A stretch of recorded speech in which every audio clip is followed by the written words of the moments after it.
Hello and welcome to another episode of Chatting with Charlie. This is me, slightly annoyed because I have just recorded the entire episode and then my internet decided to not work and I just saved it online. So it deleted my entire episode, but that's okay because I am feeling what we are going to be talking about now for the rest of the episode. And I thought, who better to introduce today's topic than famous Captain Ray Holt from Brooklyn Nine-Nine. So, what's today's topic? Pain. That's it. So, today we are going to be talking about pain, but I am not going to be, recalling all of my pain here. This is not going to be an online therapy session, but I'm actually going to talk about why I think that pain is given a bit of a bad reputation, because pain itself is neither inherently good nor bad. So, pain is a pretty shitty feeling. It is a reaction that is uncomfortable to an either mental or physical stimuli that doesn't feel good, or that is not good for us, that is detrimental for us. So it can be instinctive behaviors and reflexes. So if we touch something hot, we will pull our hand away pretty quickly because it's hot, and that sucks because obviously you do not want to burn all of your hands. Not all of your hands, all of your skin. And the same way in an emotional context. So if someone hurts us really badly, we will feel emotional pain.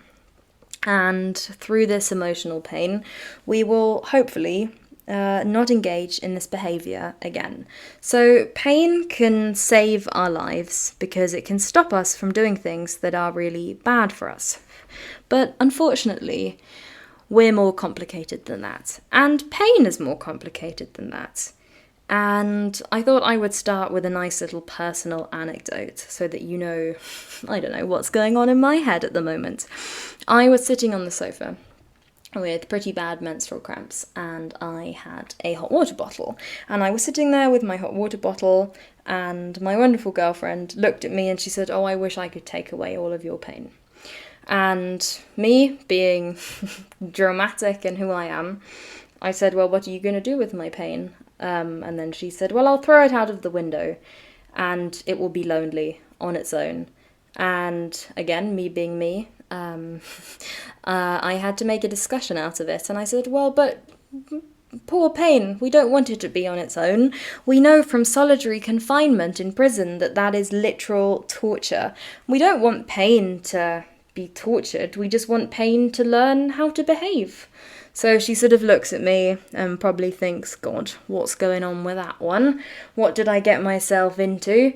But smiles at me and says, "All right then, what do you think we should do with pain?" And then I was in my element and I started monologuing and I said, "Well, I think pain should go through some therapy and try to figure out why it wants to hurt me. Why pain wants to cause significant and prolonged amounts of pain, and then I think it should do some public service." And that's sort of where the analogy then stopped, with talking about pain in an actual physiological, biological, psychological thing. Then we started talking about the prison system and why we think there are so many problems with it and what should actually happen with prisoners. And then we were sort of vaguely comparing it to pain, but that is where the, at least on a biological, scientific level, the comparison or the analogy fell apart. But one thing that we did take away from this conversation was that we agreed that pain itself is not the problem. The problem is when pain overrides all of the other emotions longer than is reasonable. So I'll get into some more concrete examples afterwards about what do you mean with as long as it's reasonable. So sometimes pain needs to override all of the other emotions and all of the other feelings and all of the other impulses, because if I'm doing something that is pleasurable and I'm very happy, and my brain is saying, oh yes, lots of happy hormones, wonderful, and I'm having a really good time, and then suddenly someone comes with a big old hammer and whacks me in the head with it, it is going to hurt like a bitch. And that is a very good thing, because I probably should try and get away from this hammer. And if, I can sort of register, that wasn't very comfortable, but then my happy hormones are going, oh no, let's carry on with this wonderful activity. Doesn't really matter what's happening up there. That's not very helpful. And this again, obviously it's a bit simple, it's a bit simplistic the way I'm saying it, but it sort of accounts for emotional pain as well. Because if someone who is very close to you dies, you will be sad, and it's okay to be sad. It's very normal. It shows that you had a connection with this person. And I'm going to talk more about mental and psychological pain a little bit later. But I'm going to stick with physical pain for a bit now and sort of start talking about, right, when does it get problematic? So there are studies that actually show that in prolonged chronic pain,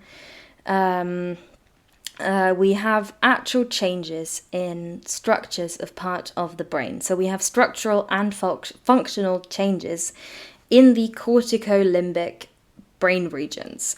So parts of these are the prefrontal cortex, the amygdala, the hippocampus, and several other parts. And what these systems basically do is, well, they have quite a few functions, which makes it fairly complicated now to go into a lot of detail.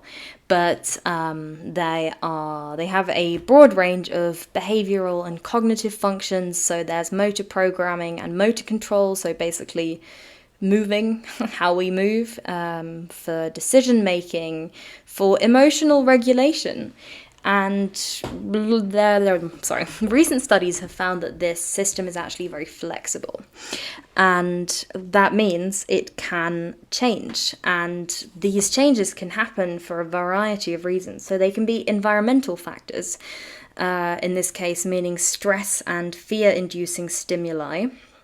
But also neuropsychiatric illnesses, so for example, post-traumatic stress disorder, or neurological conditions such as Alzheimer's.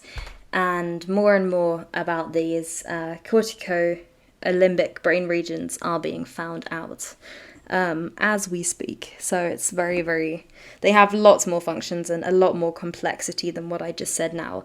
But really the takeaway, the crucial message here is they do lots of things and they can be changed. And as we find out, so now we have more and more neuroimaging, and it becomes ethically a bit more easier to find out things. But very unluckily for them, and very luckily for us in science, there have been several people who've had extensive damage to various brain regions. And if we look at these people, we can often see significant behavior changes. So the probably most famous person of someone who went through behavioral changes after brain damage is Phineas Gage, who worked on the railroads and building rail tracks, and then he got a massive iron rod driven through his head, and it destroyed much of his frontal lobe. It destroyed much of his frontal lobe, which led to his behavior sort of making a complete 360. So even though he could still understand things, he went from being sort of very easygoing and friendly and polite to what people might describe now as a bit of an arsehole. And there have been several other famous patients who've had brain damage and then complete behaviour changes that people couldn't understand. So surges in aggression. In a podcast actually that I was listening to the other day, there was someone who had a tumour I think it was somewhere in his corticolimbic system, but don't quote me on that. But he had a tumor, and then he had a sudden surge of aggression, and he killed his wife and his mother, and then he killed himself. And he wrote notes in his suicide note. He said, "Please don't ever doubt that I truly loved them, and please do an autopsy when I die." And that is exactly what was done, and they did find this tumor. And then again, so this tumor alone could not describe his behavior. There was extensive research done, and has been done for a long time now, where I say we, I didn't do it, wish I did, but I didn't, where basically the outcome is always, it's multifaceted, and so many parts play a role. So there's no one predictor for aggression or whatever, but take home message, changes to the brain can have a massive effect on everything from cognitive function to decision making and behavior. So now, knowing that chronic pain can change the brain, measurably change the brain, is something that is incredibly important to think about, and also helps us understand a little bit more why it can be so difficult to stop going through this pain, particularly when we're talking about emotional pain. So again, in physical pain, we can have the effect that if you're suffering from whatever, that the brain regions that are responsible for causing this pain sort of become more active and more alarmed, hence then making this pain worse, which is why it's difficult when people say something's, oh, it's only psychosomatic. That doesn't mean that it's the only kind of should just disappear, because the brain has a massive effect on physical illnesses as well, and it can make this pain worse. And we see surprisingly similar effects with mental pain, like not even from a neurological standpoint. Just if you think about, I'm sure if you're lucky enough to have not experienced it yourself, if you've met someone who's been mentally ill for a very long time, it can sometimes seem like they don't want to get better. And then we might meet them with judgment, but also not understand. You tell me you're suffering, why do you then not want to get better? And this might seem a bit paradox, but we are very habitual creatures, and we like what we know. And if we go back to what we said before, with that our brain actually changes, so we are actually rewiring our brain when we go through therapy, when we take medication, and all of this can be very difficult and can be incredibly taxing. I'm sure you remember puberty, or maybe you're going through puberty now. We have extreme behavioural changes, and actually everything feels very dramatic, and we have exaggerated responses to everything, and we can laugh about it now, but puberty is damn hard. And we can have similar effects when we're mentally ill, that we have to rewire our brain, but we don't really have the energy to do so. And rewiring your brain sounds very nice. It sounds very sort of, but it also sounds very not scientific. Basically, we are just talking about neuronal connections. So the brain signaling. And there are certain ways that impulses can pass through our brain, depending on where this input is supposed to go and what it is, and if it's something that where we need to absolutely acutely act, and there are filtering systems, and it's all incredibly complex. And if you want to hear about neuroscience, then there are much better podcasts than me. But we have all of these different systems, and the brain is quite sneaky. So if we hurt ourselves and don't die from some physical illness, if you have a brain injury, then some of these pathways that it should go can be avoided to some extent, or the brain can change and different brain regions can take over some of the functions, which is why we see sometimes that behaviors then sort of become a bit more the way they were before, or that functions are regained even if parts of the brain have been destroyed due to a tumor or whatever. So we see all of these differences, which don't really have that much to do with the topic at hand, but I like talking. So if we go back to pain, the problem with pain, as we've just seen, is when it takes over, because then it takes over and it messes with everything. And then our whole world is literally painted black. And it can be very easy then to focus on all the bad things. And people then like to come with motivational quotes, which, believe me, that's not what I'm doing here, because I hate them as much as the next person. But it can be very, very easy to focus on all of the bad things, because that is literally what your brain is wired to do and is trying to do, and something has malfunctioned.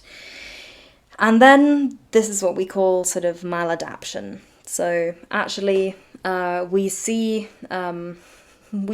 dangers everywhere, and we react to stimuli differently than we should. But we are also numbed to other types of pain. Apathy, not wanting to do anything, but also not feeling anything, is another very common symptom of depression. So we have all of these pain stimuli all of the time, and we feel shit a lot of the time. So we're not really fazed by pain, because it's the status quo, it's what we know. And that can be the same with physical pain. You can never know, is this just a flare-up or is it the new normal? And then if new pain comes, we sort of, we accept that it's there. Maybe we are sad and we're angry, but we wouldn't take it as seriously as we would if we didn't have any pain in the first place. So that's when pain becomes a pain. Sorry. No, but that's when pain becomes a bit of a bummer. Pain itself is something that I strongly believe we need to feel. We have this notion that we're not allowed to talk about pain. We're not allowed to feel pain. We're not allowed to acknowledge pain. We're not allowed to talk about this pain. We're just supposed to pretend it doesn't exist and that everything is wonderful. And the thing is, life isn't just wonderful. Bad things happen, and we feel this pain for a reason. And if you think about our societal expectations for men, men are not supposed to feel pain. Men are not allowed to feel pain. Men should be strong and manly. But men should also be emotional, and they should be vulnerable, and they should be soft, because otherwise they're toxically masculine. And so now they have this dichotomy, and they don't know, we don't know, what is a man supposed to be like? Is a man supposed to be vulnerable? Or is a man not supposed to be vulnerable? And we have this whole sort of societal problem that we hide these things and that we try and fight them all ourselves. And then if we do open up, we find that actually lots of people have very similar problems to ourselves. But then we have this ridiculous notion that somehow we have to compete. I'm sure you've seen this when someone says, "Oh, I'm so tired." 10 other people will chime in, "Oh yes, I'm so tired. I only slept 2 hours and I was studying all night." And then someone else will come, "Oh yes, and I haven't eaten for 5 days because I just forgot to eat." And then we have the Olympics of who is in the most pain. And for some reason we want to win. We want to have the most pain. I'm not quite sure why, but I guess there's a big validation aspect as well, because if we're in the right amount of pain, we'll get some sympathy. If we're in the wrong amount of pain, or if our pain is somehow not deemed worthy, then we get lots of stigma, and that makes it all worse. But very specific pain, breaking your leg and being in the hospital, that sort of pain can get you sympathy and can make you feel validated. And if other people are talking about their pain, well, you might just be able to one-up them, and then you feel as if you've accomplished something, which I have no scientific reason here. I have no psychological explanation. I'm sure there are ones to some extent, but as I'm no expert and I don't know, I'm not going to hypothesize about anything here. But I am going to say that if we start to be able to acknowledge our pain, and I'm not talking about people with a mental illness now, I'm not talking about chronic pain, I'm talking about very normal human emotions, that it can help us regulate all of our emotions if we start with recognizing them. It starts that we can't often recognize these emotions because we become so numb to them, because we try to fulfill this expectation of what it means to be a person and be a successful person, and the parts of ourselves that we're supposed to show. And if we go back to the evolutionary beginnings, where obviously pain is a weakness, both physical and mental pain, but if we go back to the origins, if we think of cave humans wanting to mate, and you sort of go, "Ungo bongo, I have a big slash on my leg, I am bleeding out. Ungo bongo." Do you like my impression of a cave person? Oh dear. But anyway, ungo bongo, look at my bleeding leg. Please mate with me. The mate is gonna say, no, there's unga bonga over there, and he has 2 strong legs. Strong man, mate, strong man. And yes, strong man is gonna get a mate more likely. That was not an English sentence, but it doesn't matter. Neither was any of the ungo bongo conversation. I'm not quite sure why those are the noises that my Stone Age people make. This is completely irrelevant, but I was sort of thinking of the codons for DNA. If you don't, it doesn't really matter. But basically the triplets that make up the DNA, sort of the code that the DNA is written in, it always ends with what is it? UAG. I can't even think of the ends now. It's been a long time since I had to take genetics. But they all sort of sound like caveman screams, and I was kind of thinking about those. So anyway, yes, you're not gonna get a mate if you have a huge gash on your leg, if there's someone who's perfectly healthy.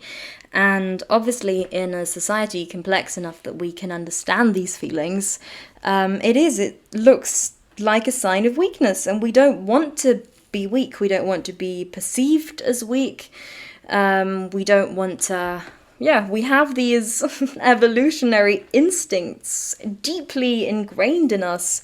We do not want to be the weakest link because we want to procreate. And if we don't want to procreate, if we want it to be more sort of societally apt, we want to get the job, or we want to, I don't know, we want people to listen to our podcast. So we try and seem whole. And we perceive pain and negative emotions as a sign of weakness. But we've also changed far enough that we want to, that we can reflect more about these things, and that we want people to be able to recognize these emotions. We want people to talk about these emotions. We want people to be sensitive and to think about them. We want to be inclusive. When we write a scientific text, we have to think about how to not make it offensive, and that's what we should do in all of our lives. We try to chime in, and then we try to understand other people's emotions, which makes it so much more complex, because if my goal isn't just I want to procreate, I don't care if they want to procreate, and then I want to feed myself, and then, oh, well, if they're pregnant, I might as well feed them until they bear my baby, and then, oh, they can raise it until the baby is strong enough to live on its own, and then, well, I've done my job. But unfortunately, that's not really how our world works. Or maybe not unfortunately, maybe very luckily. But we have talks of consent, and then we have people who dedicate their whole lives to studying altruism and finding out why we do good things for other people when we seemingly have no benefit. And in order to do this, we need to be able to, at least to some degree, understand what other people might be feeling, and we need to look at what's just happened to them. And then we need to, we need to think, right, how could they be feeling? And then, because that's how our brains work, and we are still very egocentrical beings, we think, right, how would I feel in this situation? And then sort of briefly make it about yourself, and then, okay, so I can see the signs. She's crying. Ah, yes. I need to gather more information. Ah, yes, she just told me her boyfriend broke up with her. How would I feel if my boyfriend broke up with me? Well, it doesn't really matter, because my boyfriend is still with me, which means I'm winning at life. Anyway, I did better at the exam than her. Ha! Is what some people might secretly think, but again, you would never say that. Even if that's what you're thinking, you would go up and you would say, oh, I'm so sorry, I never liked him anyway. You're much better, he doesn't deserve you anyway. And again, obviously this is a caricature, and this is me being slightly sarcastic, but that is how many human interactions happen. And in order to actually be able to think or to understand what the other person could be thinking, it's just a lot easier if we become more in touch with our emotions. And again, there's lots of science behind when can babies or when can young children start to understand that different people perceive the world differently than they do, and there's lots of science behind this, which is all very, very interesting. And there's lots of sort of psychological things that we can do to actually discover ourselves more and to change all of these things. But just on a very practical level, I think a really important start is to just identify feelings, and then you can deal with them further. But we tend to push everything down. If something is uncomfortable, we like to push it down because it's better if the world feels all right. And obviously, it is better if the world feels all right. And I'm not saying that you should dwell on all of the negative things and on all of the bad things all of the time. That is not at all what I'm saying. I'm just saying that it doesn't help if we push them down and never acknowledge them, because then they'll surface when we least expect it and when they're least welcome. And I feel like often if we become a bit more in touch with ourselves as people, it can help in situations of crisis. And if we don't go to therapy for the first time when we are on the verge of ending it all, but have actually just thought about ourselves before, it can make the process so much more easy. It's never easy, but it can make it easier, and it can help you understand who you are and what makes your world go round and what the meaning is of your behaviors. And I said before, I gave you your example. I gave you the example of, she broke up with her boyfriend, and I immediately feel slightly superior. But why? Why do I feel superior? Why is Schadenfreude, so the actual, the feeling of happiness when something bad happens to someone else, why does this exist? I mean, we can talk about this on a psychological level, on an anthropological level, a philosophical level. And there are, we can think about this for many reasons, but what you can do is you can think about it for yourself. Why am I feeling Schadenfreude now? Why am I happy that she's in pain, that she's broken up with her boyfriend? And then if you dig a bit deeper, you might discover some things about yourself. And I'm not sure if I've made any sense, because I feel like I was slightly all over the place in this episode. But yeah, so I think it's important to realise that pain can be serving a function. Again, I said before, I'm going to talk a bit more about the psychological pain, and it's dreadful. When someone dies, when someone who we love leaves us, it can be horrible, and it can feel like the world is ending. And this maybe does sound a bit cliche and a bit like the motivational quotes, and it doesn't make us feel any better about the situation, but at least if we do feel devastated, it shows that we truly felt something for this person and that they had an impact on our life, and that their absence also has an impact on our lives. I can talk from my personal experience here. I love cats. I've always wanted cats. I also love love, and I always wanted a relationship. And I was the person that said, no, I can't adopt cats because one day they'll die and then I'm going to be devastated. And also I can't be in a relationship because I love love too much and I really want a nice relationship. But then one day, either my partner will die or I will be broken up with, and then the world will end. And I sort of lived in a state of avoidance for a very long time, and I avoided anything that could potentially hurt me because I was so scared of this hurt. But if we let hurt dominate our lives, if we live in constant fear and in a constant state of avoidance, we also won't experience the other emotions, the ones that make us happy, the ones that make things incredibly good. And in order to be less afraid of these emotions, I think we need to normalize them. And I'm not saying normalize depression, don't normalize having a mental illness, but normalize talking about your feelings and acknowledging that these feelings exist, and not seeing it as sort of something inherently bad that you are able to feel. I mean, there's a reason why in films, for example, villains are often portrayed as having no emotions at all.